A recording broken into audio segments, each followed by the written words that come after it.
like Northeast, Uh, exactly. So, but if they don't know which areas are IMG friendly, I would say, mention Midwest, or mention the eastern areas like around New York, or mention the Midwest area. Do you guys agree with that? Yes, yes, exactly. Do not leave it to no preference, because this is from my personal experience as well. The areas I had selected, I gave the preference, and also I write down the reason, because I have been living here for many years, so I have lots of reason to mention that. Even if you don't have that, you can do some your search. I mean, Google search is the most easiest way to get to know the area and all that. So do not leave it blank, please. So is this question good? Does anybody have question regarding this portion, or should we go to the next segment?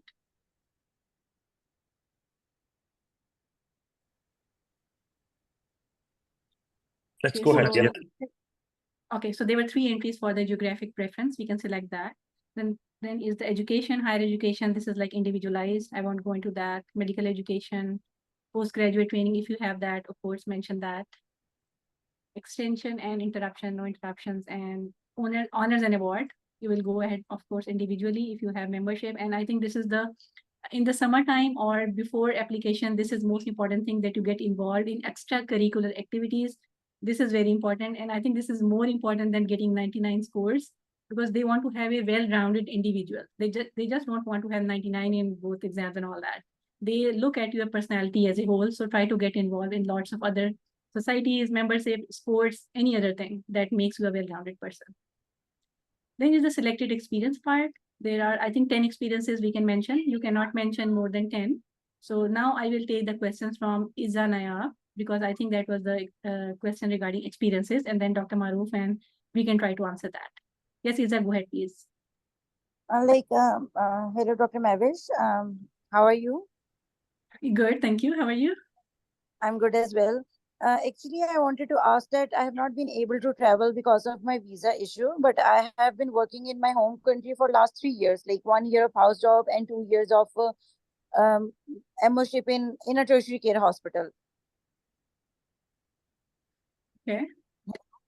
So what if we mention about our experience in a rotation where we are not going to apply, like gynae obs?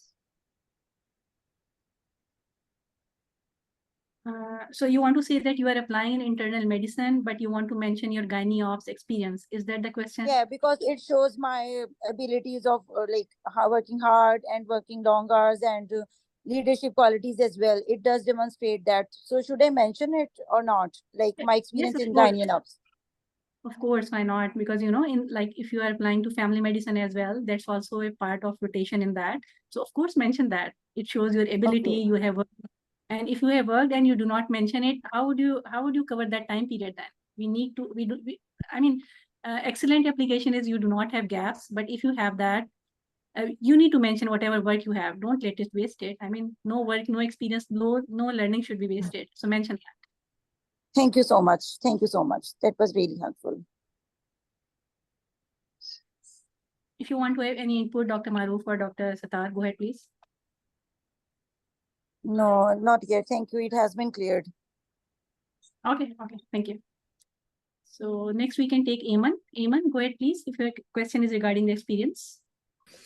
Assalamu alaikum. Thank you for arranging this webinar. So it's not for the it is for the experience, but I want to ask if you have done any telemedicine rotation, because I am a citizen of Canada, but I was doing telemedicine with a doctor in Pakistan. What is the ideal way to write it down in your CV? Like I observed the doctor, I took the histories and managed the appointments. What is the nice way to write it in the CV so that it looks professional and like that? Like you observe the doctor through the webcam, right? Yes. Sometimes it was not very formal setting. It was through the WhatsApp calls, to be honest, and sometimes it was through the webcam. I used to call the patient before the doctor so that I can have the detailed history, and then I put it in a concise manner and present it to the doctor. So, and I was involved in their discussions of like the prescriptions and things like that. And doctor usually used to talk to me about the treatment plan. So, but I don't know how to mention it in my CV, because what is it? What should be the title of this? Is it is it a medical assistant or telemedicine assistant, or what should be the title and what should be written in the description? Unfortunately, I cannot zoom it in. It says work, research, volunteer experience. I'm not sure about the telemedicine. If Dr. Maroof can go ahead. I do not have that experience. Yeah. Yeah, so telemedicine, you'd write is similar to heading would be similar to rotative work, like rotation or observership. Mm-hmm. So again, we have to know like how to sell ourselves, right? So Yeah. what I would mention is I would say, this is a new age with new technology. This is the era of AI. You don't have to mention that, but you can say, telemedicine is a new and upcoming thing. And I was very curious to learn how it works because I know in the recent future it might be a thing, and I wanted to have experience with that. So I was very fortunate that I was able to get in touch with a doctor who was doing a telemedicine, and Mm-hmm. he let me be a part of his team. So Mm-hmm. my jobs included calling the patient and discussing this visit with them. I was reviewing the patient beforehand, and then I was Mm-hmm. taking history with the patient, and then I would explain the history to my attending, and then we will make a assessment and plan, and make a goals of care, assessment and plan basically. So basically, I would highlight few things. I would highlight that you're interested because it's new Mm-hmm. field of medicine, and I Mm-hmm. wanted to get experience with that. And I was fortunate that one of the doctors was able to be make me a part of his team. So focus on the things that I'm like, understand like the way I'm trying to present myself, right? I Okay. was interested in this field, I got the opportunity, and I was a part of the team, and I'm very happy that I got the opportunity, and I learned a lot from that basically. Okay. Okay. Another thing, we were talking about the observerships in US. I am currently in US and doing observerships. We don't have access to the patient, like we are not allowed to do hands-on practice. But can we mention that we had access to their EMR, because we we do, but is it legal to say that? Can we have access to their EMR as an observer? Yeah, so it depends. Different hospitals have different practices. For example, sorry, one second. So different hospitals have different, if it's a private clinic, they can have their own set of rules. So if they're allowing you to have access to patient records, generally speaking, they should have a HIPAA form signed from you, a couple of papers signed from you that this is protected information and you'll not leak it and things like that. But Mhm. if they ask you, you can always mention, yeah, I did that. That's not a problem. But yes, you can mention if they did give you access to EMR, you can mention. And generally speaking, even if you have access or you don't have access to EMR, when you Mhm. do go rotate in any doctor's office or you in the hospital, you do have access to the patient's information, right? Either you discuss it with the doctor or you discuss it with the patient, right? So Yeah. you have access to it. The goal that you need, the goal, explanation that you need to provide is that how efficient were you accessing that information, analyzing it, presenting it to your attending, and coming up with a plan. So yes, if you had a EMR access, you can mention you had a EMR access, and even if you don't mention it, you can word it like this. Yes, in this rotation, I was very excited. I had opportunity to work with this sort of patients population, whatever it is. Even if I'll Oh. give you examples.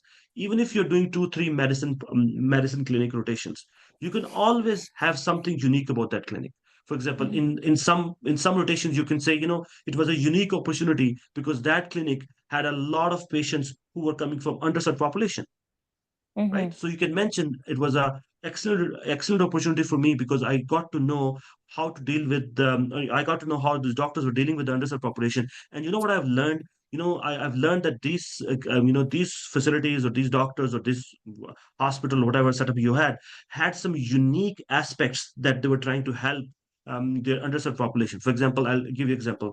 They were trying to help these patients. They had like a social worker in the team. I don't know if they had it or not. I'm just giving you examples. They had a social worker in their team. They had a social worker in their team. So outside of their medical needs, they were also trying to help them in their financial needs. And I saw that the patients were more likely to come back to their clinic because they were so happy with the care that they were getting from that clinic. Because on top of the help with their health, they were also trying to help them financially to get them sorted into to get them into Medicare plans or Medicaid plans and things like that. So again, try to learn more about the rotations that you've actually done. I know most people feel like it's a bland, it's like you go there and it's the same thing over and over again. But you have to try to find unique aspects of that rotation and try to explain those unique aspects so that the program can say, hey man, this guy has a lot of experiences and he knows a lot about what he's saying. And again, all of those information that I'm trying to share with you, you can research about these topics. You can research how do US physicians take care of underserved population. You can research those topics. How does a little bit of how does the Medicare or Medicaid work? How does the insurance system in US works? So that if they do ask you questions, I'm sure they're not going to ask you questions about these things, but you can mention it yourself. For example, if I'm giving an interview to a program and I'm mentioning these things, I'm trying so that to start the conversation, I'm leading the conversation towards those topics. So if I have information about something which I feel like most other applicants don't have, I can lead or I can stray the conversation. It's called conversation threading. I can thread the conversation towards that topic. So then he will ask me about that particular experience and I can shine and I can explain more and more. And I know that most residents don't know about this. So always more information and more experience always works. Yes, I don't want to keep talking about Okay. Thank these you. one topics. Yeah. Okay. Thank you so much. It helped me a lot. You're welcome. Yeah, I want to add it here, Eamon. So, like the way you describe this telemedicine, what you used to do, like Dr. Maroof excellently told you about, put it in the AI. Like, now there's in all our clinics we are doing virtual, virtual assessment and virtual, visits right now. So you can definitely, blend in that. And if you have any, still you are struggling to phrase it, how to phrase it, so put all your experiences in your layman, terminology in these new AI, chatbots like ChatGPT. That this is I am writing a ERAS application, and this is I'm doing a telemedicine. I used to do this. Please give me a summary of these details professionally. How should I write in a CV in 3 lines? ChatGPT would give it to you. So this is not like you are taking from ChatGPT or like copy pasting from any internet material into your CV. This is your own experience, and ChatGPT is just like professionally writing it for you. So this would be personal. And if you still like hesitant that you don't want to copy paste exactly what ChatGPT said, you can always rephrase it by yourself, I would say. Yeah, that's a good idea. Thank you. And yes, please do rephrase it. So whatever you get help from AI, it is saved in the database. Although it's your personal information that you have put in, but it does get saved in it, and Okay. it could be checked for plagiary. But yeah, you can help again. You can always take the help, but afterwards just change it, like modify it a little bit. Okay. Got it. Thank you.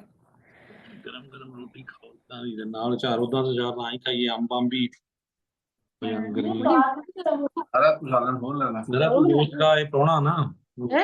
you please? These are very good points from Dr. Maroof and Dr. Can everybody mute, please? Excuse me, can everybody mute, please? Thank you. These are very good points from Dr. Maroof and Dr. Sattar. I agree with that. And so the next part in the application is meaningful experiences. And from the drop down, we can see they have mentioned all of the 10 experiences which we have written. And now here in the drop down menu, you can select, like suppose my third experience that I had entered that was in some internal medicine clinic. So I want to make it my first of the meaningful experience. And then you will write down here why it was meaningful. So now when we say description of this experience, it doesn't mean you have to write down, I examined the patient, I took the history, I discussed the assessment and plan. No, it's not for that. It's for what did you learn from that? And it's not, you will say, I learned the assessment and plan, the management of the disease. No, it's not the part. It is how did it impact on your personality? What did you learn from it? For example, I can say that you worked in a clinic and there are most of the patients were from the low socioeconomic status. So you can mention something like that how can we help low economic patient, how many resources they have, like they do not have private insurance, they have public aid, or like whatever you learn from that experience, you need to extract out, you need to think on that, give it some time, use Grammarly AI just to sort down your thoughts. How do you want to write it? So take out that essence from that experience and write it here. So it should be like, it should have very good wording. It should be very concise, very precise. And I would say that I really enjoyed writing this part of the application. That was a like most meaningful experience to me as well, filling out this application. So Dr. Satar and Dr. Maruf can add to that. Yes. Yes. So, Satar, yeah, go ahead. Please go. Okay. So yeah, when I wrote my application, it was not like this, but I had a template sort of whenever I was writing my experiences and the details of the experiences. So in my template always was like, my first line was like what a little bit about the hospital details, like if it is a 400-bed university hospital located in the suburban of Chicago or New York, so that they know where I am, like this, where this, like, Lourdes Hospital where I rotated. The second thing, what was my role in that rotation? What kind of rotation was that? What was my rotation, my role in specifically in that rotation? And then, as Dr. Mahavish told, that what's the specific and the impactful thing I learned from this. For example, when I rotated in an ICU, so I said, like, the multidisciplinary rounds in the morning, with the pharmacist, with this, because that was not the in Pakistan I used to see. And then the social manager, and the social workers and the case managers, that, and then rapid responses, code blues, this what I wrote. And then the last line I always used to write, that how this experience will contribute or contributed into my personality, into my clinical skills that I'm gonna use in my further training. Let's suppose my ICU training. So how it taught me to calm myself and still work in a very stressful environment, like where there are rapid and very sick patients, like emotional families like this. So this was my template. A little bit description of the hospital, my rotation, my role in the rotation, and what impactful thing I learned, and how it's gonna contribute in my clinical skills for my further training. That's very nice format. I like that. Yes, Dr. so I Maruf? agree.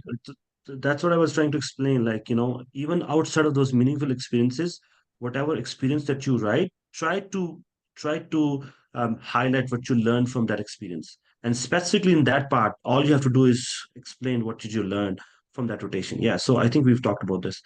We have some hands raised. We can ask those questions. Iza Nayab, do you have a question for us? No, Dr. Sharam, that was previously raised. Okay. And as Nisar, second question. Yes. Hi, my name is Samaha Nisar, and I just wanted to ask question about these experiences that we write.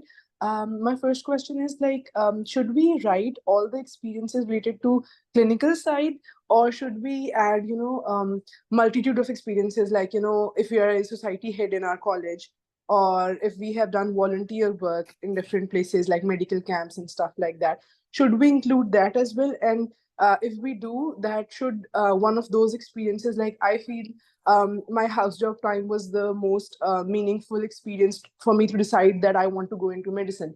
So but that is not US based. Is that fine if I write it? Definitely, you have to write those experiences, and everyone should at least write one volunteer experience. I know in Pakistan, it's not, we don't really do a lot of volunteer work, to be honest. But US, it is a big thing. College students, before they go to college, they volunteer in the hospitals.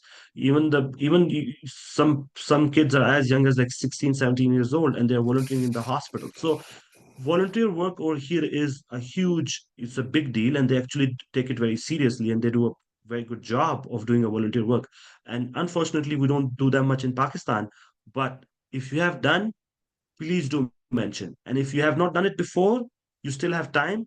And if you have time, I would recommend, do and go and do some volunteer work till the time before you apply and before you match in the hospital. And even if you're US, actually that brings a good point about like the experiences that you can have. Again, I don't know about what cities that you guys are in if you're in US right now, but whatever cities you are in, you should try to find volunteer opportunities close to you. Any hospital that you have close by, go visit the hospital with your identification and fill out a volunteer form that I want to work here as a volunteer. If I talk to you, like if I was talking on a personal call, I would explain to you more about, like, how it benefits you in the future. Like, it actually could lead to you getting observerships and externships in that hospital once you have a badge of a volunteer. And once you start doing a volunteer work, then you can actually end up doing observerships and things like that. But that's a separate thing. Focusing on the volunteer work itself, I highly recommend you having some volunteer work in Pakistan. You know, if you have not done it and if you have time, I recommend filling out applications in your hospitals nearby and start doing some volunteer work. It pays up. It helps you tremendously. So please, it's not that hard. All you need to know is you have your identification, and you go and fill up the volunteer form, and they do give you some volunteer work, and you should do it actually. Yes, go Yeah. ahead. One further question that I have. I know we've discussed the geographical preference previously, but I just wanted to ask, like, for example, if we are given geographical, so I have some family in US, but I wanted to apply widely. But if I don't include a certain area in the geographical preference, and then, that program is considering me, will it be a negative point in my CV? Like, I have not included them in geographical preference. So will it limit my number of interviews in some sense? It could potentially, to be honest, but I generally still would recommend, naming the areas which are more IMG friendly in your geographical preference. I know you might end up matching away from your family, but I do feel like your chances of matching are higher in the areas which are more IMG friendly. Yes. Okay, one last thing. I'm not from Ilama Iqbal, but I just saw this link and I wanted to join it, and your guidance is great. So, will you be willing to view my application if I'm not from the college? Sure. Which college are you from, by the way? I'm from Shalamar, Lahore. Okay, no problem. Definitely. You can reach back to us. We'll leave the information, and you can reach back to us, and we'll review your CV. No problem. Thank you so much. Thank you so much. You're welcome. We have more hand raised. I think we should let them ask questions, and then we can proceed. Is that okay, Mavish? I think just briefly we can finish up the application because time is like ticking. It's not, Okay. yeah, a few parts of the application are left, which are related to the previous one. So this is impactful experience.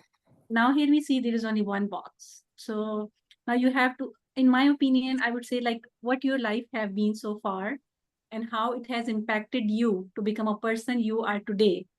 That's what you would write here. This is just my one-liner for that. Now it can be your family background, if you had any financial hardships in the life, or if you have anything related to your life, like somebody they had very difficult time. They come from the villages, they come to the cities, stay in the hostel. How do they manage their life, their financials, their academics? So this is something that is that shows this paragraph would exactly show how you became a person which you are today. That can be your academic achievements, like you have been a very studious person, you have always been involved taking care of patients, something like that. Or it can be from your personal side, so it can be non-academic as well. So this was the paragraph that I also enjoyed learning the most, because I have been living in US for a long time, and I had some like family settlements, kids, husband responsibilities, and along with that I managed my research work, my clinical experiences. So there was a lot to tell about that, how I overcome those hardships, I would say, because like for us as a doctor, being a practicing doctor is our goal, but I had to keep that goal for aside for some time, keeping up with all of my professional responsibilities. And then I became a person which I am today, and I was able to apply into your program. I'm able to sitting here and give you the interview. How are those steps in your life that you are here now? This is just my briefly one-liner for that.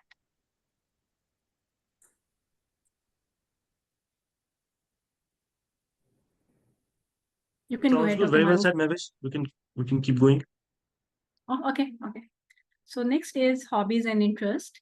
So I would say here, this is also, this is very interesting part of the application. Usually in Pakistan, we don't have a lot of hobbies and interests, but I think this has been mentioned from previous year webinars and lots of other webinars which people do. They mention that it's important to mention your extracurricular activities in this application as well. And now trends have been changed. As I mentioned earlier, they do not just look at the scores. They look at you as a whole person, as a well-rounded person.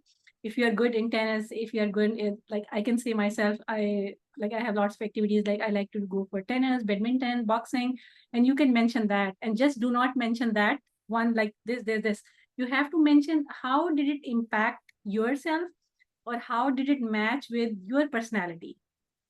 And also in interviews they ask me, you have written boxing, so why is that? So I try to like match my my personality, my passion, my enthusiasm for learning, teaching, for patient care with the boxing, because boxing is not an easy sport. It has lots of like emotional ups and downs, your physical challenges. So try to match boxing outcome with my personality, and how do I accept challenges, how do I overcome that, how do I remain calm and steady during stressful experiences? So my point to say is that come up with some hobbies and interests that you like, and try to think about that. Just sit down like for 5 to 10 minutes, think about that. How does this my hobby or interest matches my personality? And also get help with Grammarly, with AI, and try to write it down in a good manner. So do mention 2 or 3 activities and how it matches with your personality, how it reflects your personality. This is, I would go with that.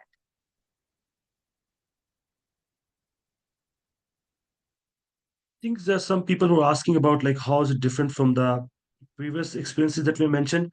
So the previous experiences were just related to your medicine. So you say what were the meaningful experiences you had in your rotation that you have done so far. Impactful experiences could be anything. It could be your personal family situations. It could be you're brought up. It could be your family situation now. That could be impactful experience, and that should be impactful experience. This paragraph for impactful experiences is actually trying to ask you for your personal experiences, and the previous paragraphs were for your professional experiences. For example, you've done rotations, and they want to know what you have learned from those rotations. So that's the difference between the two. Yes, Mahesh, we can keep. Okay, so after hobbies and interests, we have license and certifications. If you have additional question, are you able to carry out the responsibilities? Okay, these are just like individualized questions, nothing to mention. Board certification, publications. So this is also like very pretty straightforward. If you have peer-reviewed journal, abstract, and publications, these are the drop downs. You would select from here title, your author. If you have PubMed ID, these are like individualized, nothing to mention about that. Scientific monograph, this is also okay. Poster presentation, if you have done, like in Pakistan, if you have presented in any conferences, or even if you are what we have we have some classes, what we call that when we present, I'm forgetting the There name. are journals, like there are journals, there are poster presentations, there are Journal. conferences, right, in Pakistan. So again, this gives us an opportunity to really dwell upon the point that we don't really do that much scholarly activities in Pakistan, to be honest. If you still have time, if you still have links to your medical school, or if you're still in medical school or you just finished, I do recommend, try to publish some scholarly activity in Pakistan, so that, it's also impactful. It doesn't have to be in US. If you're in Pakistan, if you still have some time, try to present something in some conference, try to present a poster in a conference, try to have an oral presentation, but definitely try to do some presentations in US in the next coming months. Yeah. Yes, of course. This is, I would say, like along with the other academics and our USMLE scores and all that, this research part, publication part is the utmost important these days. This is like very trendy, very high in demand. So try to put its stuff effort for presentation, for conferences, and for research work as well. This is very important. Then is the program signaling. I think this is also like the geographic preference we were talking about. So program signals is also, the basic idea is the same. We have to search for the programs which are IEMG friendly. You can search according to your score, year of graduation, whatever the criteria is. So, and then you can, of course, signal those programs in according to your priority, according to your matching of your scores and all of the credentials. So this is very important. Be very careful. And I think we can signal 3 to 7 programs, if I'm not forgetting. So signal them. This is very important. And I have seen people, and from my personal experience as well, you do get interviews from the programs that you signal. So be very cautious of doing that. Yeah, so that's an important topic that we should be. It's something new. It's happened over the course recently, so people do not have that much experience in this. So for internal medicine, I think there are 3 gold signals and 12 silver signals. And again, for every specialty, there are different number of signals that you can give. So, so the criteria for those signals is dependent on your CV. For example, first of all, that program has to be IMG friendly. If you are a candidate from Pakistan or anywhere, if you're IMG, try to signal those programs which are IMG friendly. But again, it depends on your personal scores too, right? For example, there are some programs who would take IMGs who have a very high score. So if you have high scores, definitely you should signal those programs. But if your scores are mediocre, if your scores are unfortunately on the lower end, you shouldn't be signaling those programs who have a very clear history of taking graduates who generally score very high. So this unfortunately does take a little bit of research. I would encourage you guys to know more about the US programs. The way to do that is just go to their website sometimes and look at their current residents, and you can see if they're IMG friendly or not.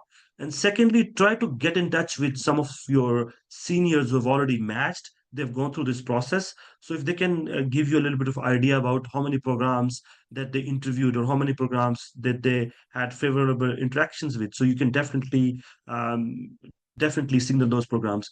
And sometimes it is a little bit more medical college specific as well, right? So historically speaking, some of the programs have leaned towards one medical college of Pakistan versus the other, be it because they already have medical residents from them, or be it they just know about this program, so they know that they are good students, so they just keep taking residents from them. So if you are from that program, for example, if you're a Iqbalian and you know that that program is historically favoring Iqbalians, you should definitely signal that program. But again, be careful. For example, if you are from Pakistan, don't, unless you are like a super genius or you have like a 270 plus, don't signal Harvard or Hopkins and things like that, right? So try to know what your audience is. Try to know what your target programs are going to be and signal those programs. And then you have a very high chance of getting interviews from those programs. Yes. Manish, is there anything else? Yes, I think that was very concise answer to that. So yes, that's our last segment of the application, and then is the certification, and you certify. I have good luck for that. But I think we can take the questions if we have, because the application part is done now. So Muhammad Talha, you can go ahead, please.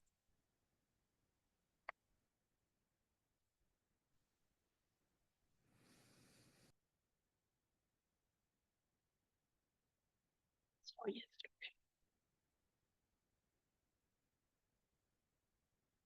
Mohammed Talha, if you're not here, Ayman, you can ask your question. Yeah, thank you. About the experience thing, I have a situation that I started my residency in ophthalmology in Jinnah Hospital, Lahore, but I had to leave it due to some personal problems, and I moved to Canada in 2020. Is it okay to mention? But meanwhile, I was working with a private hospital in their emergency department in Lahore. So, is it okay if I mention that ophthalmology experience in my CV? Because people are telling me it would take your application, because I'm applying for IM, it would take your application in a whole different direction. So, let's not put it. Only put that the private hospital experience. Like, it's not a gap actually. What do you recommend? Because I worked there for like 10 months, but then I left it. Um, what is your input? Saud, I would Yeah, so this is a very personal thing. You should ask this question to a person who really knows you and your journey, because otherwise the general thing is always be truthful. If you did ophthalmology, you have to write ophthalmology. Mhm. But yeah, that's also unfortunately true that certain programs in USA, if they are internal medicine programs, they have certain criterias that they want to be like they take only the graduates who are less than like 3 years post graduation, and they Yeah. do see like where did you rotate. And for example, if you are still writing ophthalmology, you should be ready to say what you want to tell them when they will ask you, like, you are applying in internal medicine. Why were you, what's the reason you are switching from ophthalmology to the, medicine? So this kind of stuff. So general advice, like for this, for this webinar, I would say be honest, be truthful. And I think that's the general advice. Yeah, So I agree with that. So let me finish one thing. So again, regarding experiences outside of medicine, it could go either way. For example, if you can sell yourself like, that was the experience. For example, you have done rotation in surgery. Now you're very good at doing sutures, and you are very good at doing lines and things like that. That could go in your favor. But you felt like, I still like medicine more than surgery, and you can sell yourself. And there are two ways to go by this, right? So you can go either way, but generally speaking, if you haven't had lot of um you know you know lot of impact from that rotation, for example, there was not a lot that you learned from that rotation in few months time, and you don't really have to mention it. For example, if you have a gap and you don't want to mention a 10 months gap, then you should mention it. But if you're doing something else in those 10 months as well, and you can easily skip that part, I generally would say, yeah, if you didn't really learn much from that rotation, and if it's easy to skip, you can actually skip. Would they take it, like if I put it in my experience, would they take it as that I am not consistent with my career, that I just left a residency opportunity in my home country, and it will bring down my application? Because there were a lot of unfortunate reasons. I am ready to mention those in my interviews or something, but how they would take it, that she has left a residency opportunity in her home country, and not very professional though. If there was circumstances in your life that you had to move, you had to move. That's okay. They would understand that. Again, it depends. Do you really have to mention it? For example, if by not mentioning that you'll have a big gap, then definitely mention it. Otherwise, you can just, if there was something else that you were doing that time, you don't really have to mention that part. That's okay. Generally speaking, you should be truthful, but Mhm. again, that's very specific. Again, as we said, but my general advice is that if you are mentioning something, try to mention what were the positives on that rotation or that experience of that of whatever you did the training in, and then mention why you did not pursue that and you want to pursue medicine or pursue one field versus another. Okay, thank you so much. Yeah, so I would add, for this is a general advice for everyone from this webinar, like, always have a one mentor or a senior to review your application. Every application should have a theme. If you are applying internal medicine, even if you are putting ophthalmology, there should be a theme of this whole applications toward internal medicine, right? Mm-hmm. So we can talk about later on if you are like, applying in multi-specialty, how should you tailor your CV for family medicine, pediatric, and internal medicine, then what should be your theme? But if a senior knows you, and and he's like doing internal medicine residency right now, you should have asked him, you should have made rapport with him already, like, before 6 months, and then ask him like, can you please review my CV, my personal statement? And definitely, and don't just take like one person. You can always have like, different persons to review your CV, and maybe different persons will give you different advices, but it's up to you then, what you're gonna do. So that's a general advice for everyone. Please, before submission, ask one or two at least seniors to review your CV, and then, go ahead and proceed with that. Thank you. So we have more hands raised. We have Sadia. Can I ask you a question? Hello, this is Adia. Okay, so what do we mean by presenting morning report? Because I'm rotating right now with the doctor, and he's at swing duty. So like we are moving around with he's taking admission. So I'm not sure how to approach. Like, how do I ask him? Like, I want to present a morning report, and what exactly is the morning report?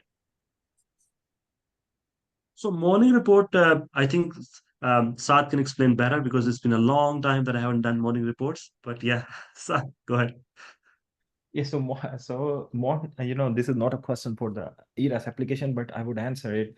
Morning reports are in residency programs. There's always, the people on the floors, and the people who are not doing like floor, like they are doing clinic or electives. So clinics and electives usually start at 9 a.m. And, like the people on the floor usually come at 6 a.m. They start their, morning rounds, they prepare their patients and go for the morning rounds. So to engage the other people like who are on elective and on the clinic, before like 7 a.m. to 9 a.m., they're basically free. So they have like didactics. We call it didactics is another word. We call it for like educational activities. So let's call it educational activities. So from 7 a.m. to 9 a.m., there's educational activity. We call it, it's a morning report, because for everyone, even the residents on the floor or anywhere, there's an afternoon lecture, right? At like 12 maybe p.m. or 4 p.m. there's an afternoon lecture for everybody. But specifically for the people who are on electives, who are free, for them, there's a morning report.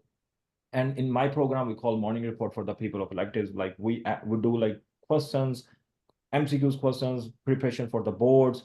We ask to review one case. For example, if a resident who admitted a patient yesterday, he can present that case and we can have a discussion around that case. If there's an interesting case anywhere, like who was discharged recently and got diagnosis of, a very specific, diagnosis, we can discuss about. So Wednesday is usually case report. Monday and Thursday is like MCQs questions. So these sort of things. So, but it's dedicated time, 7 a.m. to 9 a.m. It's like morning report in my program. You can always ask, like it's not if you are rotating there and you want to join, for example, I'm assuming that you are an observer and you are rotating with a doctor. And in that residency program, there's a morning report and maybe you want to join. It's just a simple question. You can ask, like, can I come? I usually come at 9 a.m., but can I come tomorrow morning, 7 a.m.? I want to, observe and I want to join you in your morning report. Simple. He will say yes or no. You will have the answer. Yeah. So first step is go see how they are doing it. So join them, and then later on, if you still feel motivated that you want to actually present, then you can request presentation. But first, join them and see what they're doing. I'd like to add Okay, here so when we sorry, Dr. Maru. So Sadia, when we say present, it means it's not just like the presentation for any disease. It can be a patient. So you can take one patient from your supervisor. You can review the history, if they allow exam, and come up with the assessment and plan. So you can present that as well. Okay, thank you so much. we have Faraz Wahid. Hello, thank you for arranging this webinar. I wanted to ask regarding the experience section.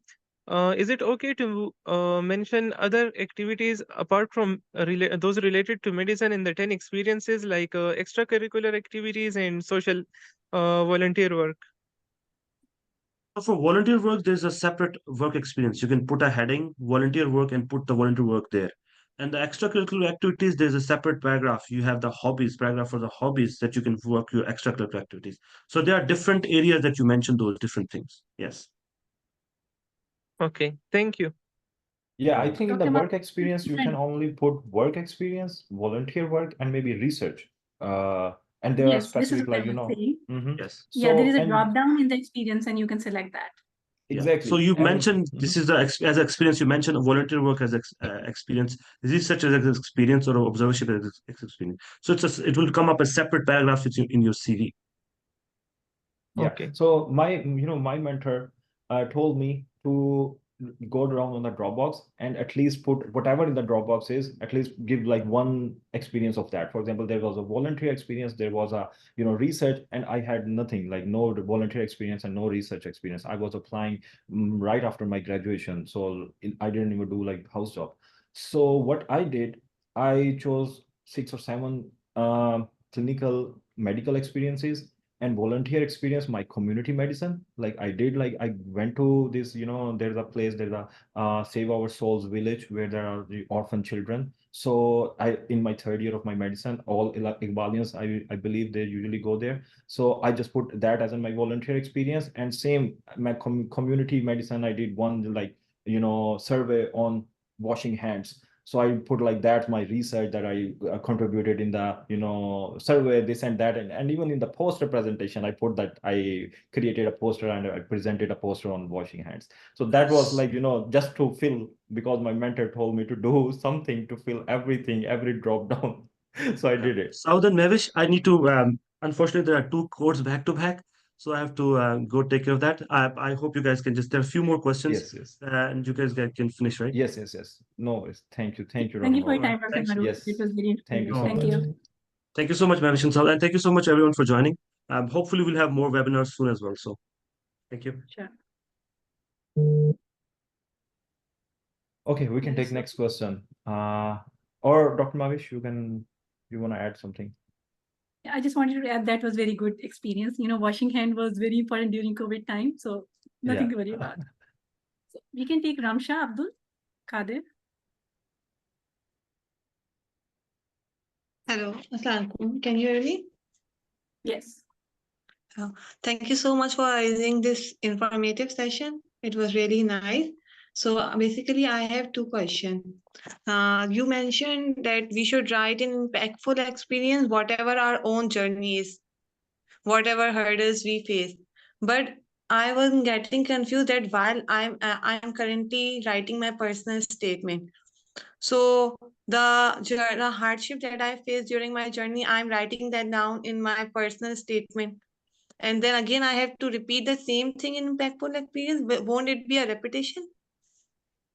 Yes, you can repeat that, but of course we can change the wording, we can change the content or the way you are writing it. You can change that. Of course, you are the one person.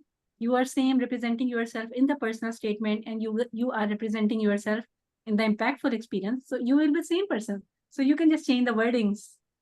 I think that Okay, will the be story the will be the same. Yeah, that's why I was yes. getting like it will be a repetition. Okay, another thing that I am currently in US and doing my observation. I did one in June and one in July.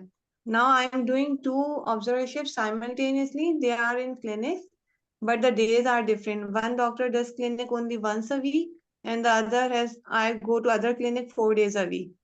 So while writing down these experiences in eras, how will I justify, like I'll be putting the month of August for both of the clinic rotations. So will it be an issue? No, I that think would we not be write an on issue. hours. Yeah. Go ahead, please. Yeah, that would not be an issue. I did like a rotation. I used to go in the same hospital. I used to rotate with one pulmonologist like in the evening, and the internal medicine, person in the morning, like from 9 a.m. to 12 or after until lunch. I used to round on the floors with the medicine patient, and after 2 p.m., the pulmonologist used to come. He usually round in the evening, so I used to go with him, and I wrote it in the same month. I did two rotations. I just put in hours. Yeah. And I use Just both just of their And for the LORs. LOR, Yeah. for the LOR, it won't be a problem if they both issue me an LOR for the month of August. Yes, I requested them that don't put like, mention the dates that I did like, only 10 days with one person and, maybe 25 days with another person. So I just requested that don't mention days, just put the month, and they both put month of August, and I use both LORs. Okay. And I need to mention the R's in the CV. Yeah. Hours you can, they are not picky. You can be honest, or you can, 5 hours, 6 hours a day. You can just calculate how many hours you did with them. Okay. Thank you so much. I think time is short now, so we will take like one question per person, if that is okay. Okay, Dr. Sattar, just one person, Yes. one question. Okay. Go ahead, Muhammad Siddiqui. Assalamu alaikum. My question is related with the community hospital. So I would like to know, like, what is the difference between community hospital and the regular hospitals? Because I read somewhere that there are higher chances to get the matching program in the community hospital. Is it a true statement? You want to go ahead, Dr. Sattar? Yeah, so I would not say it's a true statement. Like half of my friends are in the university program, half of are in the community program. Unfortunately, no matter what IMGs know how genius you are, how much your scores are, 270, 280s, we will end up eventually in the same places where in the same programs who usually take IMGs. So when I applied in Harvard, I applied in Cleveland, I applied in Mayo just to, try my luck. I would encourage you. But unfortunately, this is the system. We're all going to end up in the places where there are most of the IMGs are. And most of the university programs, they do take IMGs. University of Toledo takes IMGs, I think. Yeah, I know West Virginia, University of West Virginia. Yeah, they take, IMGs. So, yeah, apply in both. And that's not true that only community medicine, community hospitals. So community hospitals are basically the hospitals who are either just attached with the university, but they are just like a community. They are not like actual in the campus is not actually in the university, and there's not a main campus of the main affiliated hospital of the university. So that's the difference. I Yeah. would like So to add. Okay. Okay, go ahead, sure, please. go ahead. I was back. I was like, the code was cancelled. I'm glad I'm back. Yes, go ahead. Okay. Go ahead, Mavish. Yeah. Means patient is alive. That's good. Patient Yes, woke he's up. like, he doesn't need me. Oh, okay. Yeah, I think I would like to add here from my experience. Of course, everything is from my experience. I cannot say universally what's accepted or not. That it definitely matters. Community hospitals and university programs, they do look at your research, because I have received interviews from so many programs which are not like IMG friendly, but because of my strong research background, I got that, and I was surprised how. So I think that does matter if you have good research profile, and also it matters what visa you have. And I don't have a lot of information about that. So your research experience, your visa status, and how you are representing yourself as a well-rounded person in your application, apart from your 270, 280 score. So that does matter, and that really help you get university interviews as well. You guys are mentioning 280 scores. Please don't do that. Who gets 280s? There's no 280 I don't know. scores. Like I let Satar go when he said 280, but now Mavish is also saying, let's not dishearten our our, our candidates. There's no 280 scores. That's what I'm saying. Okay, That's what I'm saying. Apart let's from not the name scores, these the things are important. So don't too much worry about your scores. Do work on other parts of application as well. Yeah, and again, you can't really put the in the, can't really put some all programs in one bracket like community versus university. Honestly, some community programs are better than university programs, so it does depend on what program it is. If there's a newer program that's a university program, it's a new program, you're probably more likely to match in that program than if it's like a old established community programs who have good interactions with. For example, I'll give you an example of Cook County is one of the best programs for IMGs, but it's a community yeah. program, so it's like it doesn't it's not the case. But yes, university programs do give you a little bit of edge if you have a lot of if you have done a lot of research programs, and in general community programs do give you an edge if you have more scores. So that's the general sort of a scenario, but again, every program is different. Yes, we can I take wanna that. add I wanna add up one thing. Please don't get offended, because this is what one of my other mentor. I used to have a lot of mentors, and one of my mentor when I was But picking, you should have a lot of mentors. Yes, a lot of mentor, exactly. So one of my when I was same question I asked, like, should I apply there, this and that. So he told me, I'm just gonna quote here, that beggars cannot be choosers. So as an IMG, he said, don't like pick. If you have money, if you have resources, apply broadly, and try your luck everywhere. Why you are like yes. limiting yourself? Yes, so applying broadly is definitely true, but when we were mentioning the signals, you should signals only the program that you are more likely to match. So you can apply broadly, but signal specifically. Yes. Next question. Mahavir, I think you were speaking anyway. So Yeah, sorry. Thank you so much for organizing this webinar. I'm Mahavir, and I'm basically graduated from LUMS in December 2019. I'm also an old graduate, and this is my second cycle. So I have a few questions regarding this application thing. So well, previously we have a 7 gold signals and it was a okay thing, but now we have like 3 gold signals and 12 silver signals. So how programs will consider like a silver signal? Because everyone, they want just gold signal, and this time the criteria is there, like if you signal this program, there are high chances your application would be reviewed, not like the chance of being interviewed, but your application would be reviewed. So what you think about that, like giving a silver signal to program, how much it would impact you getting an interview, like what programs think about you, like why so did it good. So request all such? the so Mhm. Mahavir, I got your question. All the signals are good. Be it gold, be it silver, both of them are good. That doesn't matter. Just because you give a gold signal to some program doesn't guarantee that you're going to get an interview, and doesn't guarantee you're going to match there, right? Mhm. So, and similarly, if you As long as you signal them, you have a high chance of getting review from them. And don't take it like it's like signal, like it's like a soft signal. It doesn't really mean more than that. And just because you didn't signal any program doesn't mean that you're not going to get interview from that program either. So you can still get interviews from the programs that you have not signaled. But specifically, yes, surely if you've done signals, silver, be it silver, be it gold, you'll still get most likely you'll get an interview from them if you're a good candidate. If you're not a good candidate, then doesn't matter if you have a gold signal or a diamond signal or platinum signal, right? So if you're a good candidate and as long as you signal them, most like there's a chances that you're going to get an interview from them. Yes. Okay, thank you so much. And I have also other question regarding this research experience.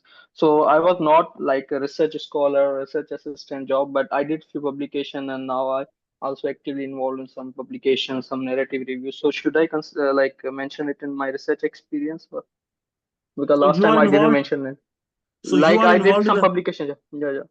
Yeah, so if you did publication, you were involved in the research of that publication. Yes, you can involve as long as it was a research. If it was like a publication for a poster or case presentation, then of course it's not a research. As long as it was a research and you have published the research, even if you're not published the research and you were working in that research program, you should definitely mention it. And when I say that you sell yourself, for example, I'll give you examples of people that I know. They have done some research, but they had explained it so good to the program that they got matched. And the other people who have actually done more research and they have publications, but they couldn't really answer some questions about that research and they didn't get matched. So it all depends. If you have done research, please do actual research, meaning you should know about what you were researching. So if someone asks you about that, you can answer it very eloquently. So yes, but if you have done research and if you have done poster presentation on that research, definitely mention it. Why not? Thank you so much for answering this question. Thank you. How many questions are we taking more?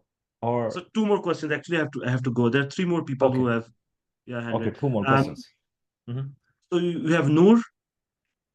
I will just be very brief now. I Yes. actually have to go as well. Hi, my name is Noor. I'm an Iqbalian. Thank you for arranging this webinar. So I wanted to ask you guys if you know of any programs that have like a lot of Iqbalians and maybe who prefer Iqbalians. Do you know of such programs? You There are many programs who program. So again, honestly, it depends on the reputation. Like so, right now, if the Iqbalians are working in some programs, right now, if they're residents, if they're good residents, that program will see Iqbalians as favorable candidates, right? So it all depends on your reputation. If you and it's gonna depend on what you guys end up doing in the programs that you're gonna go into. Yes, there are a lot of programs, so I cannot really start listing it the names. There are so many people who have made the list and I don't know if this year maybe we'll try to come up with a list and we'll try to I don't want to do it myself because it's like a conflict of interest, but some people should do that. Usually people do make a list and they distribute to each other. So Okay, thank you. And can I just ask you one really short question? Um, go I ahead. I am currently working as a resident in Pakistan in internal medicine. I'm in the third year of my residency, and so I wanted to ask you that can I mention like one or two experiences in the impactful experience portion from Pakistan rather than mentioning everything from my observations? Well, definitely mention if there was impactful experiences that you had in from Pakistan. Yes, definitely mention it. Why not? And actually, honestly, you're gonna have more likely you're gonna have more impactful experiences in Pakistan where you're actually working than doing observerships here. So yes, you had some case patients who were you learned a lot from them. Definitely mention it. We'll quickly go and take a few more questions. We have Thank you. Alina. You can ask your question. Hi. Hi. So my question is that I've heard that if you have like few publications or like four or five number, then community programs does not really extend an interview because they're not looking for the No. researchers. They are more looking No, towards no, the that's clinical absolutely not experience. true. That's No. Okay, absolutely okay. not true. No. I can give you a detailed answer on that, but basically speaking, who doesn't like the candidates who are well versed in doing research even? Yeah. Do you think community programs don't want their cases to be published? Do you think community programs don't want their residents to match in university programs and get fellowships? They actually want it more than the university programs. University programs actually don't care that much. They have already big university and they don't really care how many of their residents go into the big universities for fellowship. Community programs actually care more. So if you've done some publications and you have done some research, your community program will take it as a good sign. And I don't know why, like this, every year we talk about these things, and every year there's like some misconceptions about that. research, publications, volunteer work, good experiences, they will take you to good programs. Be it community, be it university, does not matter. Okay, we'll take the next question. Thank you. Nabil. Saud, do you want to Yes, add anything? thank you. Mavish, do you want to add anything on that topic? No, I think you did very good. Yeah. Yes. Go ahead, Hello. Kamal. Thank you for the educative session. So my question is, I was a medical assistant for 1 year, and I was talking to one of my mentors, and he said that's like a downgrade in my application. Is that really true? No, no. You are working as a medical assistant. That's the experience, and that experience is in the healthcare field. Again, this mentality, I think it only comes in Pakistan. Over here in US, it's a land of opportunity, to be honest. You can be a medical assistant, you can be a worker, you can be a sweeper, and you end up being a chairman of a board in some big program. It does not matter what you were doing before. It matters how enthusiastic you are, how learned you are, how motivated you are to improve your situation and learn more and go into a program. So it doesn't matter. Mention it. Actually, it's something unique, and I think you should mention it. Okay, thank you very much. Thank you for. Muhammad Talha? Everyone, good morning. Can you hear me? Yes, I Yeah. can hear you. Yeah, I wanted to ask how should I put my experience of house job into my Iraq CV? As I did my 6 months of house job of allied and medicine and allied before going to US. Then I was in US for 3 months. Then I have came back and I am doing surgery and allied for another 6 months. Saud, So do you answer this question? Yeah, same thing I did. I did like 2 rotations of the house job, like 2 months, and then I came to the USA, and then I went back. So the same timeline. I put like my internal medicine and ophthalmology. I did a house job, and then the next the timeline I put my observerships of the USA, and then again the next whatever I did after that. So what's your specific question? It's the same timeline you're gonna put it. yeah, okay. I actually wanted to ask how should I tie my surgery and allied house job into my application? You can put it So because I like put it surgery allied and I was ready. Like if somebody gonna ask me why you were doing a surgery rotation, I would say it's a mandatory house job. Like we have to do 6 months of surgery and surgery allied, and we have to do internal medicine or medicine allied. This is Pakistani system. We have to do it to get our certificate of MBBS, and they know it already. okay, thank you. That answers it. Thank you very much. And the most programs know it, and actually, it's a positive thing. If you have done, house job in surgery and allied, it's a positive thing. They see that you have a well-versed candidate that you have seen outside of medicine too. So it's by no means it's like a downgrade to your CV. It's actually upgrade. So do mention it if you have. We'll take one last question. I think Fatima, you can go ahead with your question.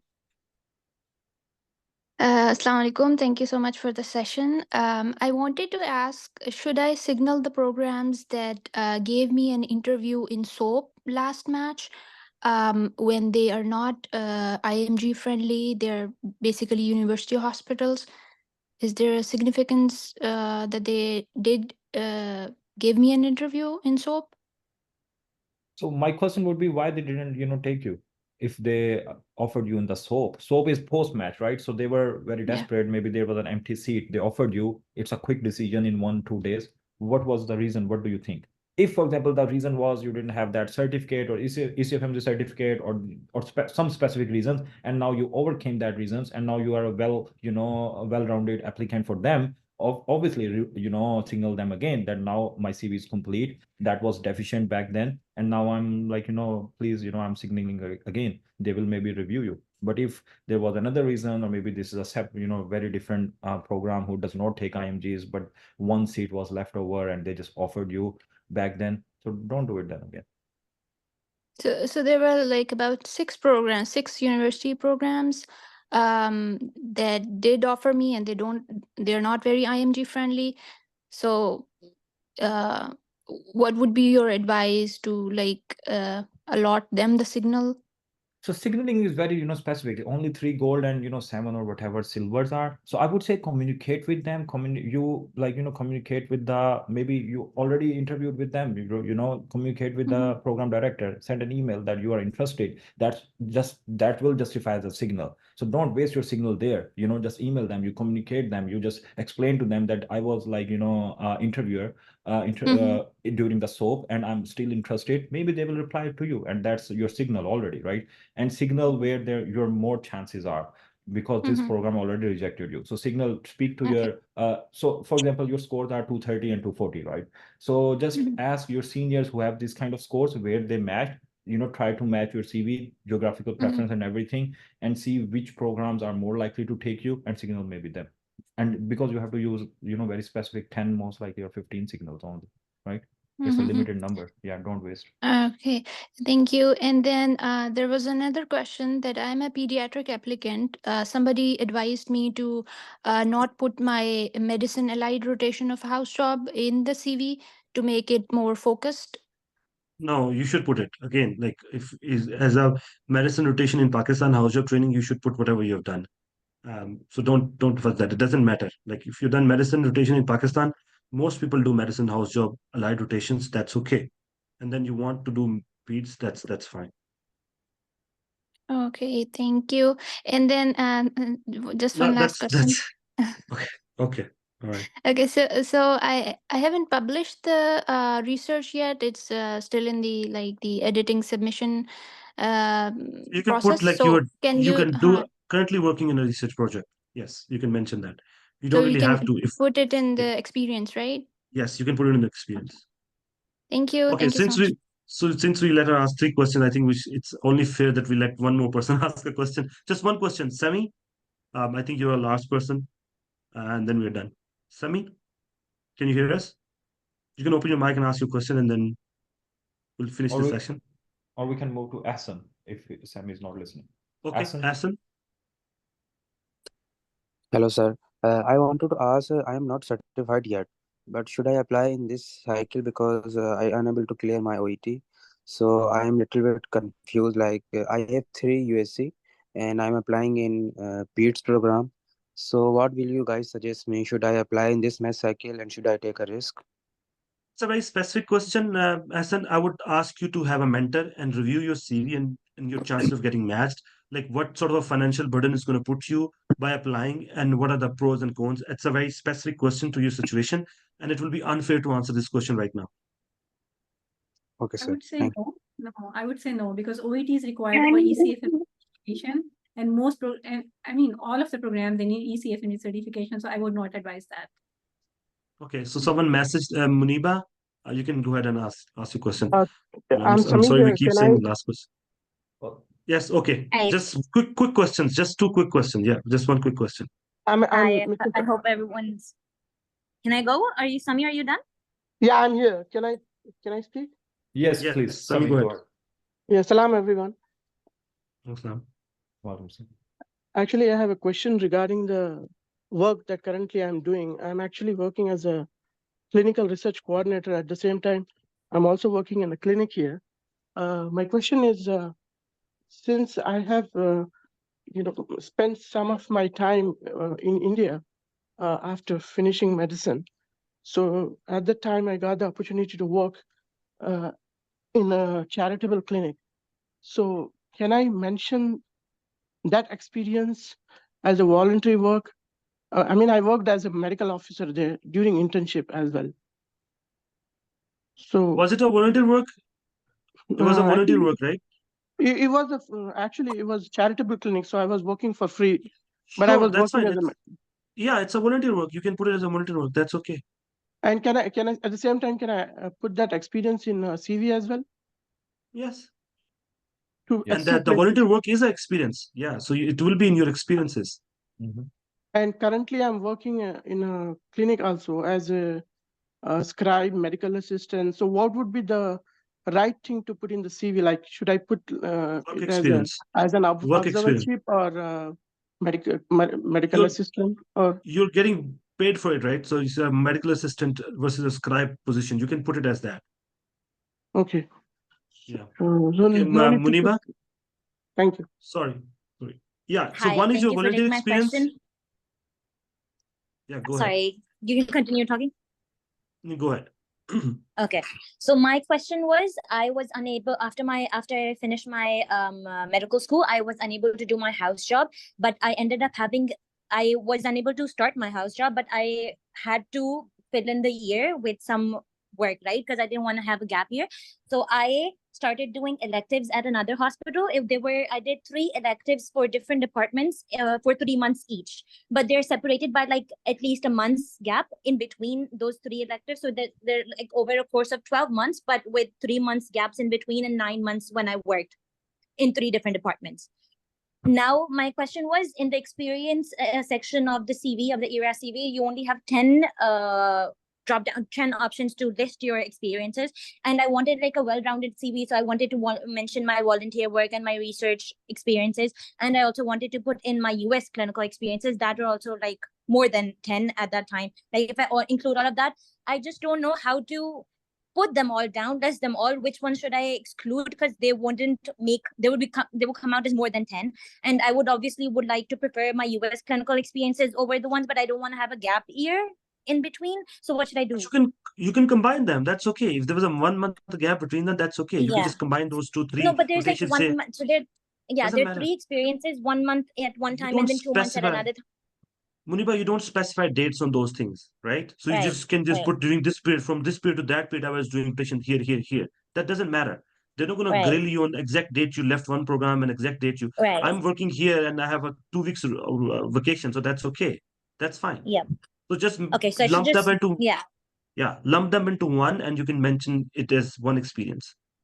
Okay, so should I mention the different departments in the description? Yeah. Right? If Yeah, you have, okay. yes, you can if you want to, or you can just focus on one or two which you like the most. Experiences. Doesn't matter. Right. Yeah, doesn't matter. Perfect. Thank you so much. Thank you so much. Yes, Sami, I think you were cut off. You were saying something. I think one was your volunteer experience and one is your work experience. So you can mention both separately, one as a volunteer and one as work experience. Okay. All right, guys. Thank you so much for joining us today. I hope this was a fruitful session and we enjoyed talking to you. And Hello. hopefully we will I'm keep doing this. Sami. Sorry. Can I ask you the last question about what I wanted to ask? Yes. Okay. We don't want to Go, disappoint go ahead. anyone today, inshallah. Yes. Yes. Go ahead. Actually, the thing is, since I've been working as a medical assistant or scribe as well, so what exactly can I can I expect from him when he gives me a letter of recommendation? Like what do you think he should write about me? Discuss with him. Discuss what he is discuss what is he willing to say it for you. Like you can discuss like what sort of a letter you're going to give me. If it's a work experience letter, he can give you a work LOR, like he has good ethics, he was worked like this, blah blah blah. It can still be a regular LOR. Just because you worked with him in a different setup, it's still a letter of recommendation. Letter of recommendation is what? Letter of recommendation is that you get a recommendation from someone that, hey, this is a genuine guy, he has good work ethics, and I recommend him. Letter recommendations are not just for the residency, they come in every field of work. So just because you did medical assistant job or some other job, letter of, the theory or the goal of letter recommendation stays the same. If that's someone that is going to give you a letter of recommendation, is going to still say the same things. You have good work ethics, you are punctual, you're on time, you're enthusiastic. It could still say the same things, and it is still a valid letter of recommendation. If that person is a American diplomat, yes, get a letter of recommendation from him. If he has a good affiliation with a university or something, if he has a big name, his letter of recommendation would carry weight. So yeah, get a letter of recommendation from him. Yes. Can it serve as a letter of recommendation for pediatrics while I'm working there, because I'm working for him as pediatrics? Yes, it could serve as a letter of recommendation for anything. So if you can if he's going to write that you are a well-rounded, hardworking person, you could be a well-rounded, hard-working person in any field, right? So letter recommendation they don't really have to be specific too. So some of the time, most of the times, we want them to be specific. But if you don't have enough and you want to use that in a different field, they can just not mention what field you worked with them. They can just say, yeah, he's a very he did. Yeah, they might need to mention what field you work with, but they can focus on your personality. They can focus on that you're a hardworking person and you'd be a good, candidate to work in any residency program in US, to be honest. I don't And know the your specific scenario. I don't want to shorten your answer, but your question was that you worked in his clinic, but you want to go to peds, and he's a ped doctor or no? Yeah, he is a PhD doctor, and at the same time, I've been working with him since last 4 years. So let's say if I have to have a letter of recommendation for pediatrics, so so is it going to be considered as an observership as well, or is it going to consider as an experience in his letter It of is going. recommendation? So letter of recommendation and putting it in your experience are two different things, right? Yeah. What you write in your CV is what you write in your CV, that, okay, I've worked in this area for this many months. That's my experience. What he gives you a letter of recommendation is not your work experience. It is his recommendation for you. For Okay, example, you got it. worked with him for this many time, but he can just give you a letter of recommendation that, yes, I am a pediatrician. He worked with me. I liked him, and I think you should hire him, basically, right? So does it has to have a duration, or it's not necessary? It's not necessary for him to mention the duration.